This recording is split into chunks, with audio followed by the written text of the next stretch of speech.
Good day, friends.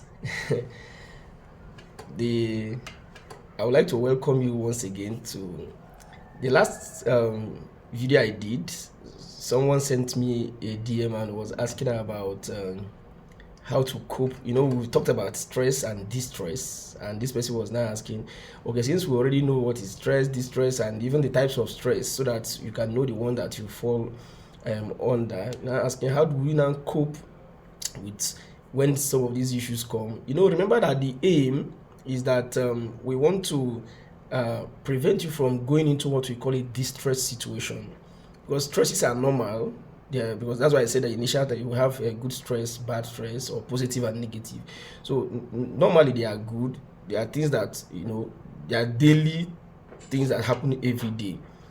So the problem is when it gets into a distress situation. That is when it becomes beyond your normal control, that will now be needing external help or external assistance. Then that it becomes an issue. So some of the things that can be applied to help one to be able to cope with this kind of situation, so it does not snowball into a distress situation, that one that will now be needing an external assistance or help, as the case may be. That's what we're talking about. So, and there are a number of them. Probably I will just mention like 3 or 4. Number one is what you call stay in touch. Stay in touch. Is important, the kind of circle of friends we have, or the friends we have around us. We always encourage people to always have people that they can talk to, they can confide in, people that they can actually chat with. So you don't just be on your, try to go out. In the 4 C's of mental health, we talked about the issue of commitment, that is social interaction. This also comes in handy in regards to that. So one of the coping strategies we normally encourage people is, don't be alone, don't stay on your own, don't play a loner. Try to interact with people. Is very important. Number 2 is try to eat healthy. Like these days we don't talk about balanced diet anymore. We talk about nutritious diet, things that can help your organs and systems to actually function properly. Because when you don't eat well, it has a way of bringing its own stress that can also snowball into a distress situation. So we encourage people to also eat healthy. Is very important that you eat healthy. Very important. Then we also encourage maybe challenges like physical exercises. One of the challenges you can is just to like say, okay, let me get into shape, something like that. So it can also help when you have like a routine, like a hobby, so you don't have a triangular kind of lifestyle, maybe from your work or your business place to this and back home and all that. Try to develop a hobby, have a routine, things that you can actually, or places, things or places you can use to like unwind after the days or weeks activities. That while you are there or while you are doing that, you take your mind off the normal things you do every day at work or in your business place.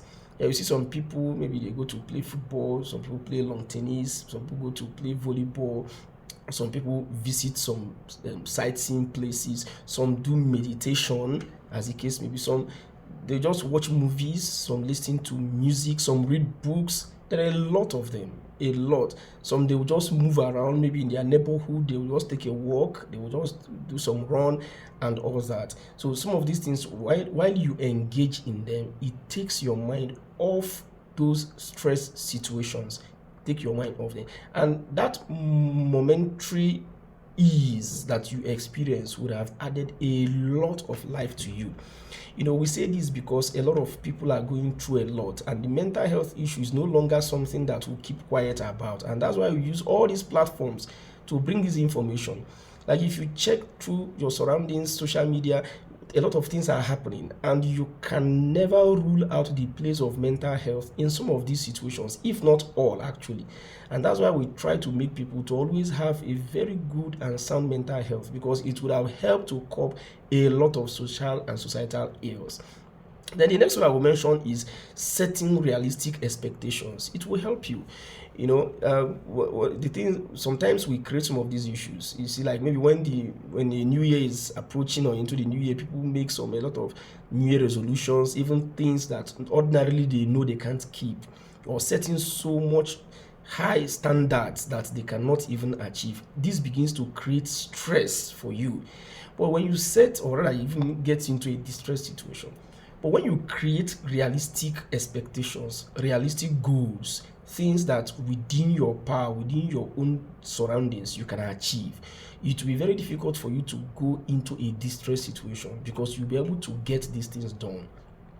So I encourage you today, try to stay in touch with people around you, your loved ones. Reach out to people. Don't always stay on your own. It's very important. We always need each other. We will always need each other. Human beings will always need fellow human beings. That is just how it is. Even though I know that sometimes trust issues come, but the truth is that no matter what, it is still human beings that you will need. So no matter what it takes, no matter what it is, human beings still remains our best companions, as the case may be. Then secondly, again, try to have a routine, have a hobby, have things you are engaged in. Don't while away your time. But when we have some of these things, they will contribute to you having positive energy.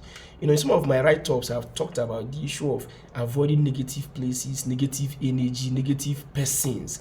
Because when you stay around people who have negative energies, it has a way of submerging you into their own negativity, and it will mess up with your mental health. So we encourage you to always have a routine, things you can do that will just momentarily put your mind off those kind of stressors when they come or when they are around also.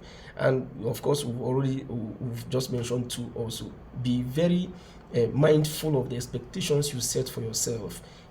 There are things you can achieve now, there are things you can achieve later, there are things you can achieve years later. So that's why there will always be need for short-term, mid-term, and long-term goals or plans. So you have them. So it's not a must that what you can achieve in 10 years time, you want to achieve it today. You'll be creating a stressful situation for yourself, and if time is not taken in due course, it will snowball you into what we call a distress situation. So I've just mentioned about 3 coping mechanisms that you can employ, and the last one I mentioned about the issue of eating healthy is very important. Your diet actually plays a big role in your general health. Your diet plays a big role. So you must watch what you eat. Make sure that you eat for a purpose. You don't just eat because there is food, but you eat for a purpose. So I believe that by the time you engage some of these coping strategies, it's going to help you in a long way in managing and maintaining your mental health.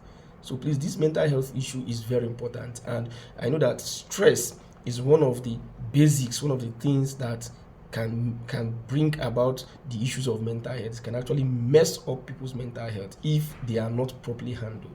So until I come your way next time, stay well and stay mentally well. Very important. See you next time.